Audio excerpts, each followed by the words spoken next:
ప్రగతి ఛానల్కు స్వాగతం.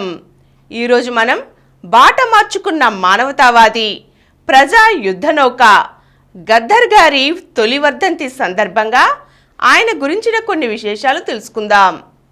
దేశానికి స్వాతంత్ర్యం వచ్చాక శాంతియుత పరివర్తన రావాల్సింది పోయి ఎక్కడికక్కడ ఉద్యమాలు తలెత్తాయి. కేంద్రం రాష్ట్రాల నుండి బ్రిటిష్ పాలకులు వైదొలిగారు. కానీ గ్రామీణ వ్యవస్థలు మారలేదు. భూమిపై ఉన్న హక్కులు రద్దు కాలేదు. దాంతో భూస్వాముల వర్గం అన్ని రంగాలలోనూ ఎదుగుతూ వచ్చింది.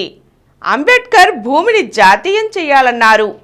ప్రజాస్వామ్యం ద్వారా సోషలిజాన్ని బహుళ పార్టీ వ్యవస్థలో సాధించడం ఎలాగో రోడ్ మ్యాప్ వేశారు. కానీ అది జరగలేదు. పర్యవసానంగా ప్రజలు భూమి కోసం ఉద్యమ బాట పట్టారు. ప్రభుత్వాలు సమస్యను పరిష్కరించే బదులు బలప్రయోగంతో అణిచివేయాలని చూశాయి.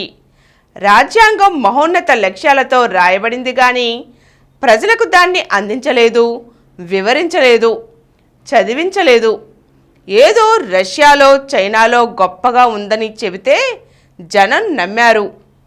మార్క్సిజం సిద్ధాంతాలు చెబితే బాగుందనుకున్నారు.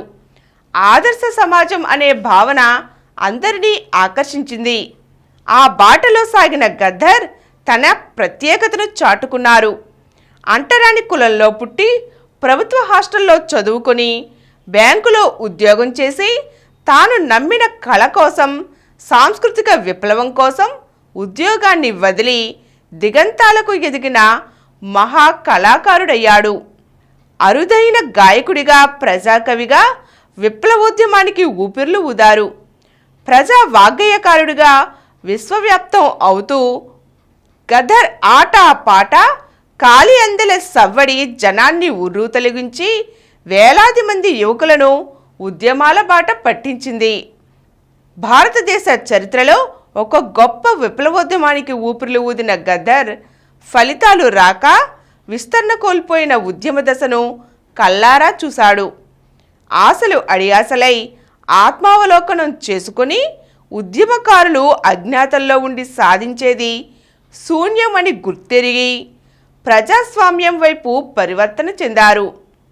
అనుభవం నేర్పిన పాఠాలతో ఉద్యమాల బాట సాధించేది ఏమీ లేదని భారత రాజ్యాంగాన్ని ఆలస్యంగానైనా అధ్యయనం చేయడం ప్రారంభించారు. అప్పటికి జరగరాని నష్టం జరిగిపోయింది. వేలాది మంది యువకులు నేలకొరిగారు.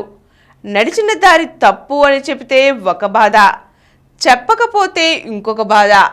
ఈ రెండిటి మధ్య గద్దర్ చాలా కాలం నలిగిపోయారు. ఆ సమయంలో మీరు భారత రాజ్యాంగం, దాని మౌలిక లక్ష్యాలు చదవకుండా రాజ్యాంగ ఆచరణతో సమాజంలో జీవితాల్లో వచ్చిన మార్పులు పరిశీలించకుండా మార్క్సిజం, మావోయిజం కరెక్ట్ అని ఎలా అనుకున్నారు అని ప్రశ్నిస్తే రాజ్యాంగంలో ఎన్నో గొప్ప విషయాలు ఉన్నాయని మాకెవరూ చెప్పలేదు. సోషలిజం సాయుధ పోరాటంతోనే వస్తుందనుకున్నాం. భారత రాజ్యాంగం చదవకుండా విప్లవం చెయ్యాలనుకోవడం తప్పే. సోషలిస్టు రష్యాలో, పీపుల్స్ చైనాలో ప్రజల హక్కులు, ప్రభుత్వ నిర్వహణ, న్యాయ వ్యవస్థ ఎలా ఉన్నాయో తెలుసుకోకుండా విప్లవం చెయ్యాలనుకోవడం పొరపాటే. అందుకే ఇప్పుడు భారత రాజ్యాంగ మౌలిక లక్ష్యాల సాధన, రాజ్యాంగ పరిరక్షణ కోసం ప్రజలను చైతన్యవంతం చేస్తున్నామని ఆయన సమాధానమిచ్చారు.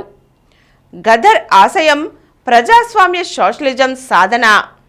బౌద్ధం, అంబేద్కరిజం, భారత రాజ్యాంగ మౌలిక లక్ష్యాల సాధన ఆయన అంతిమ లక్ష్యం. అంటరానితనం, అసమానతలు, దోపిడీ, మనిషిపై మనిషి ఆధిపత్యం చేసే సంస్కృతి పోవడం గద్దర్తో పాటు అందరి లక్ష్యము కావాలి. ఇదే మనం ఆయనకు సమర్పించే నివాళి అవుతుంది. ఈరోజు మనం బాట మార్చుకున్న మానవతావాది ప్రజా యుద్ధ నౌక గద్దర్ గారి తొలి వర్ధంతి సందర్భంగా ఆయన ఆలోచన తీరు గురించి తెలుసుకున్నాం కదండి. మరో చక్కని అంశంతో మళ్ళీ కలుద్దాం. ఈ కార్యక్రమం మీకు ఎంతో నచ్చింది కదా. ఇటువంటి మరిన్ని వీడియోల కోసం అనతి కాలంలోనే 20 కోట్ల వ్యూస్ సాధించిన సమరం ఛానల్ సమర్పించు సమరం ప్రగతి ఛానల్కు సబ్స్క్రైబ్ చేయండి, లైక్ చేయండి, మీ ఫ్రెండ్స్కి షేర్ చేయండి. అలాగే ప్రక్కనున్న గంట సింబల్ని ప్రెస్ చేయడం మర్చిపోకండి. Please download Samaram Channels app from Google Play Store and watch your favorite channels. Click the bell icon and subscribe to the channels.